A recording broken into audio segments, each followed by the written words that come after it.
Hello दोस्तों, welcome back to my channel. तो दोस्तों, आज की वीडियो में मैं आपको टीसीएस में जो एनक्यूटी हायरिंग निकली है उसके बारे में कंप्लीट डिटेल बताऊंगा। अगर आप लास्ट ईयर के स्टूडेंट हो कॉलेज में और प्लेसमेंट की प्रिपरेशन कर रहे हो या फिर अगर आप फ्रेशर हो तो ये वीडियो काफी इंपॉर्टेंट होने वाली है आपके लिए। वीडियो को स्टार्टिंग से लेकर एंड तक जरूर देखना।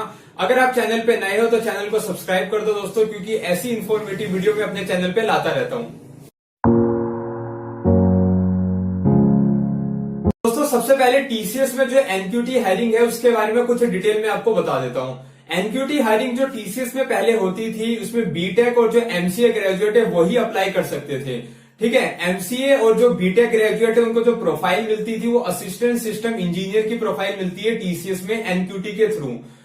तो इस साल टीसीएस ने क्या करा है, एक मेजर चेंज करा है। उन्होंने क्या करा, ये जो एनक्यूटी है सिर्फ बीटेक और एमसीए के लिए ना रखकर इन्होंने एक स्कोर कार्ड बना दिया है। अब टीसीएस में एनक्यूटी इस साल जो अब दोगे तो कोई भी डिग्री हो आपके पास, चाहे एमसीए हो, चाहे बीएससी हो, चाहे बीए हो, कोई भी बच्चा टीसीएस में एनक्यूटी के थ्रू क्या कर सकता है, अप्लाई कर सकता है।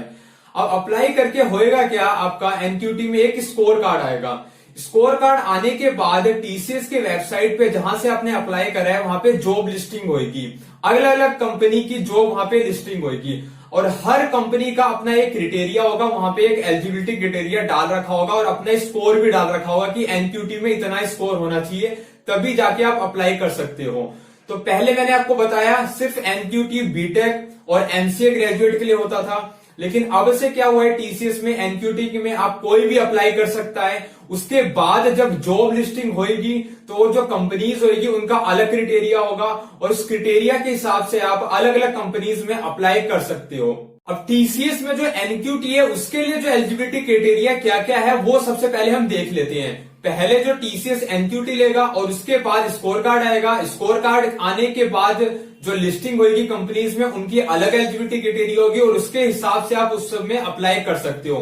लेकिन जो सबसे पहले आपको तो एनक्यूटी देना है टीसीएस में, तो उसकी जो एलिजिबिलिटी क्राइटेरिया है वो समझते हैं हम। तो एनक्यूटी की जो एलिजिबिलिटी क्राइटेरिया है उसको समझने के लिए सबसे पहले हम जो रजिस्ट्रेशन की वेबसाइट की जो लिंक है मैं डिस्क्रिप्शन बॉक्स में दे दूंगा, वहां से आप जाके अप्लाई कर सकते हो। और हम आ जाते हैं अपने लैपटॉप पे। तो आप यहाँ पे देखो, जैसा कि आप देख सकते हो मैंने यहाँ पे वेबसाइट खोल रखी है टीसीएस आयोन। और अगर आप यहाँ पे देखोगे तो क्या लिख रखा है, about the test. About the test में क्या लिख रखा है, candidates with NQT score will be eligible to apply on the TCS iON job listing portal. जैसा कि मैंने आपको बताया था कि जो एनक्यूटी स्कोर आएगा आपके पास उसके साथ आप एलिजिबल हो जाओगे अप्लाई करने के लिए अलग अलग कंपनीज में। ठीक है, जो मोड ऑफ टेस्ट होगा यहाँ पे, तो मोड ऑफ टेस्ट कहाँ पे होगा, TCS iON authorised exam centre. जो टीसीएस के एग्जाम सेंटर्स होते हैं आयोन, वहीं पे टेस्ट होगा। ऐसा नहीं है कि आप घर से टेस्ट दे सकते हो। अब ये जो एनक्यूटी स्कोर है यहाँ पे इसकी जो वैलिडिटी होगी वो कितने साल की होगी, 2 साल की वैलिडिटी होगी। अगर आपने इस वाले एनक्यूटी में अच्छा परफॉर्मेंस नहीं करा है तो जो नेक्स्ट एनक्यूटी होगा उसमें आप दोबारा से दे सकते हो। ठीक है, और अपना स्कोर क्या कर सकते हो, अच्छा सुधार सकते हो। अब यहाँ पे देखो क्या लिख रखा है, apply for any entry level role in any corporate with the NQT score. जैसा कि मैंने आपको बताया था एनक्यूटी स्कोर के थ्रू आप जो जॉब लिस्टिंग होगी उसमें एक एंट्री लेवल जॉब ले सकते हो। तो ये काफी अच्छा है अगर आप फ्रेशर हो और या फिर लास्ट ईयर में हो और प्लेसमेंट की प्रिपरेशन कर रहे हो, क्योंकि यहाँ पे जो बीटेक और एमसीए होती थी खाली उन्हीं के लिए एनक्यूटी पहले होता था और यहाँ पे टीसीएस ने एक मेजर चेंज करा है। अब कोई भी इसके थ्रू अप्लाई करके दूसरी कंपनीज में क्या ले सकता है, एक एंट्री लेवल जॉब ले सकता है। अब दोस्तों, जैसा कि आप देख सकते हो यहाँ पे लिख रखा है हु कैन अप्लाई। तो हु कैन अप्लाई मतलब यहाँ पे एलिजिबिलिटी क्राइटेरिया है। तो क्या लिख रखा है, देखो, undergraduate, postgraduate and diploma students in their pre final and final year. अगर आप फाइनल ईयर में हो या फिर प्री फाइनल ईयर में हो तो ही आप एलिजिबल हो टीसीएस में एनक्यूटी में अप्लाई करने के लिए।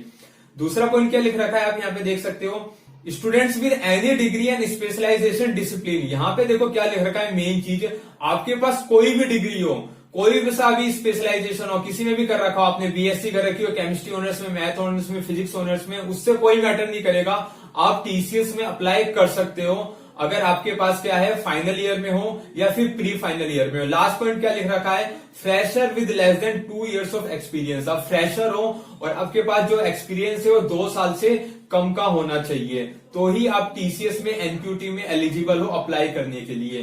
दोस्तों, यहाँ पे देखो क्या लिख रखा है, NQT score cognitive skills is a prerequisite for all the test. अब यहाँ पे दोस्तों मैं आपको एक चीज समझा देता हूं कि ये जो एनक्यूटी होने वाला है ये 4 पैटर्न में होने वाला है। आपके ऊपर डिपेंड करेगा कि आप कौन सा एनक्यूटी देना चाहते हो। तो दोस्तों सबसे जो पहला पैटर्न है वो क्या है, टीसीएस एनक्यूटी वेरिएंट। दूसरा पैटर्न क्या है, इंडस्ट्री एनक्यूटी। और तीसरा क्या है, सब्जेक्ट एनक्यूटी। ये जो एनक्यूटी है पहले वाला, इसी में भी 2 पार्ट हैं। और एक दूसरा क्या है, इंडस्ट्री एनक्यूटी। और इसमें क्या है, सब्जेक्ट एनक्यूटी। मैंने क्या बोला आपको, यहाँ पे अलग अलग वेरिएंट है। आप किस में अप्लाई करना चाहते हो वो आप पे डिपेंड करता है, उसी के हिसाब से आपको पेपर देना पड़ेगा। लेकिन अगर मान लिया आपको इंडस्ट्री एनक्यूटी में अप्लाई करना है या फिर आपको सब्जेक्ट एनक्यूटी में अप्लाई करना है, तो सबसे पहले आपको जो पहला है वो एनक्यूटी तो देना ही पड़ेगा। मेरे कहने का मतलब ये है कि आप कोई सा भी एग्जाम, इसमें जो 4 वेरिएंट है ना आपके पास, एनक्यूटी में 2 वेरिएंट हो गए, इंडस्ट्री में अलग अलग वेरिएंट है, ये एक मान लिया मैंने, और एक सब्जेक्ट एनक्यूटी है, ये क्या हो गए, टोटल 4 वेरिएंट हो गए। तो दोस्तों सबसे पहला पॉइंट मैं आपको क्या बोल रहा हूं कि आपको एक एग्जाम तो देना ही पड़ेगा, जिसे मैं क्या बोल रहा हूं, एनक्यूटी बोल रहा हूं। ठीक है, तो एनक्यूटी में क्या आपके पास 2 ऑप्शन है, एक सिंपल एनक्यूटी है और यहाँ पे क्या है, देखो एटीट्यूडनल अलाइनमेंट एनक्यूटी, जिसे हम क्या बोल रहे हैं, साइकोमेट्रिक टेस्ट बोल रहे हैं। तो ये आपके ऊपर चॉइस है कि आप खाली ये एनक्यूटी सिलेक्ट करो या फिर दूसरा पॉइंट जो है एटीट्यूडनल अलाइनमेंट, इसे सिलेक्ट करो। मान लिया आपको इंडस्ट्री एनक्यूटी भी देना है, ठीक है, आपको एनक्यूटी तो देना ही पड़ेगा। जो पहला वेरिएंट है जिसे मैं बोल रहा हूं एनक्यूटी, वो तो आपको अप्लाई करना ही पड़ेगा। और उसमें आपके पास चॉइस है, पहला क्या है, एनक्यूटी भी है, और दूसरा क्या है, एटीट्यूडनल, जिसे क्या बोल रहे हैं, साइकोमेट्रिक टेस्ट है। खाली आप एनक्यूटी दे दो या फिर इन दोनों को दे सकते हो।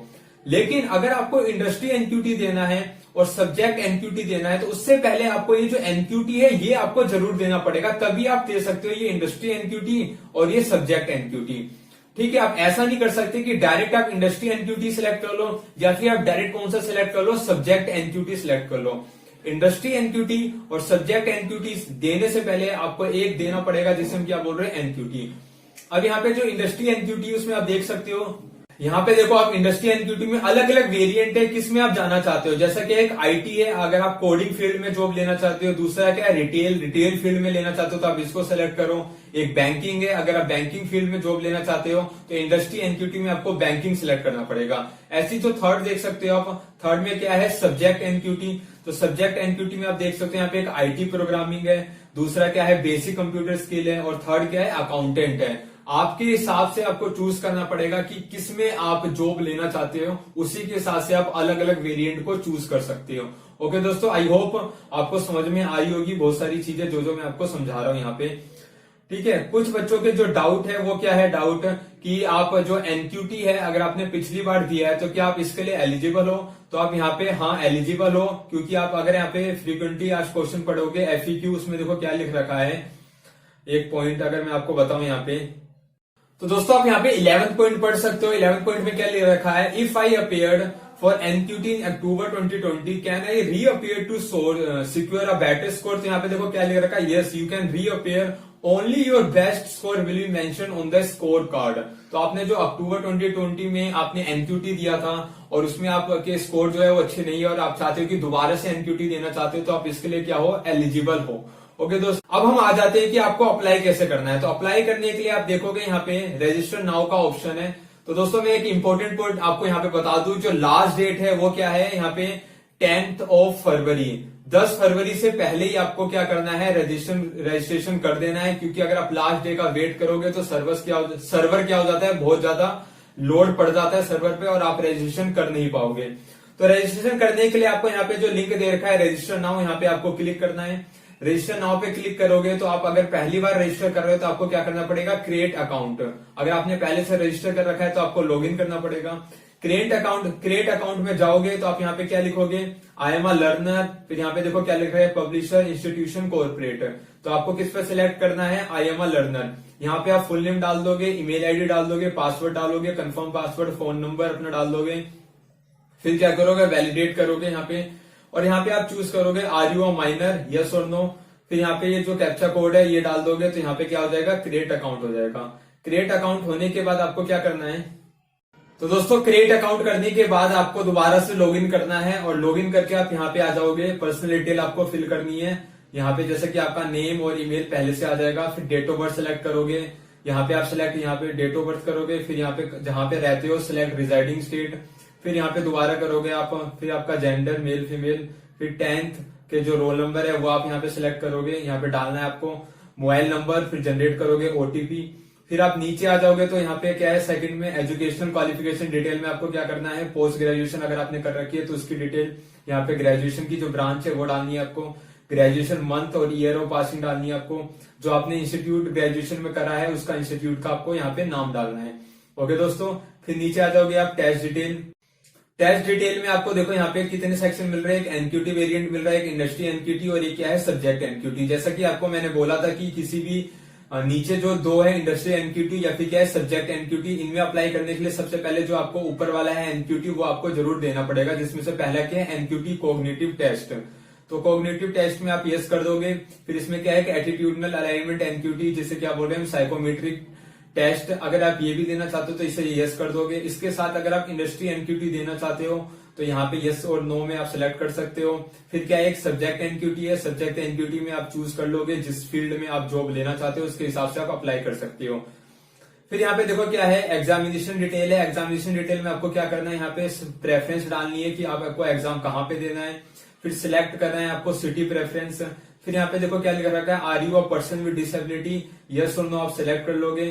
फिर यहाँ पे आपको अपलोड फोटोग्राफ करनी है। अपलोड फोटोग्राफ करने के बाद आपको ये जो है कैप्चा कोड, यहाँ पे कैप्चा कोड डालोगे आप। कैप्चा कोड डालने के बाद डिक्लेरेशन पे टिक करोगे और सबमिट कर दोगे। बहुत इजी सा फॉर्म है। सबसे पहले आपने क्रिएट अकाउंट करा, उसके बाद यहाँ पे आपको पर्सनल डिटेल डाल देनी है और पर्सनल डिटेल डालने के बाद यहाँ पे आपको सबमिट कर देना है और आप एनक्यूटी में एलिजिबल हो जाओगे अप्लाई करने के लिए।